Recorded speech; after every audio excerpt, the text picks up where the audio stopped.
Michaung புயல் வெள்ளத்தால் பாதிக்கப்பட்ட சுமார் 25 லட்சம் குடும்பங்களுக்கு ரூபாய் 1487 கோடி நிவாரணத் தொகை வழங்கப்பட்டுள்ளது என சென்னை உயர்நீதிமன்றத்தில் தமிழக அரசு தகவல் தெரிவித்திருக்கிறது.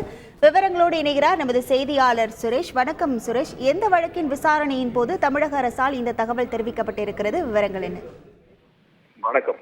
மிக்ஜாம் புயல் வெள்ளத்தால் பாதிக்கப்பட்ட சென்னை, காஞ்சிபுரம், திருவள்ளூர் மற்றும் செங்கல்பட்டு மாவட்டங்களைச் சேர்ந்த குடும்பங்களுக்கு தலா 6000 ரூபாய் நிவாரணத் தொகை வழங்கப்படும் என்று தமிழக அரசு அறிவித்திருக்கின்றது.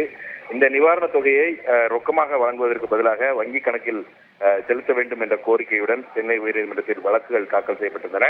இந்த வழக்குகள் இன்றைக்கு தலைமை நீதிபதி கங்கா பூர்வாலா, நீதிபதி சத்யநாராயண பிரசாத் அடங்கிய அமர்வில் இன்றைக்கு விசாரணைக்கு வந்தது. அப்போது தமிழக அரசு தரப்பில் ஆஜரான கூடுதல் தலைமை வழக்கறிஞர் ரவீந்திரன் இந்த தகவலை தெரிவித்தார். சென்னை, காஞ்சிபுரம், திருவள்ளூர், செங்கல்பட்டு மாவட்டங்களைச் சேர்ந்த 24,25,336 குடும்பங்களுக்கு தலா 6000 ரூபாய் வீதமாக 1455 கோடியே 20 லட்சம் ரூபாய் நிவாரணமானது ஜனவரி வரைக்கும் வழங்கப்பட்டிருக்கிறது என்று தெரிவித்தார். அது மட்டுமல்லாமல் நிவாரண உதவி கேட்டு விண்ணப்பித்தவர்களில் 53,000 குடும்பங்களுக்கு 31 கோடியே 73 லட்சம் ரூபாய் என மொத்தம் 25 லட்சத்துக்கும் மேற்பட்ட குடும்பங்களுக்கு நிவாரண உதவி வழங்கப்பட்டிருக்கிறது என்று தெரிவித்தார்.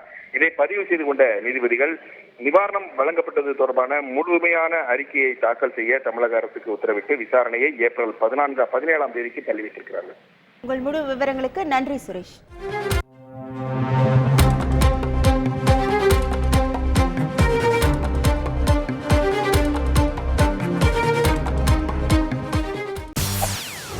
செய்திகளை உடனுக்குடன் தெரிந்து கொள்ள உடனே சப்ஸ்கிரைப் பண்ணுங்க.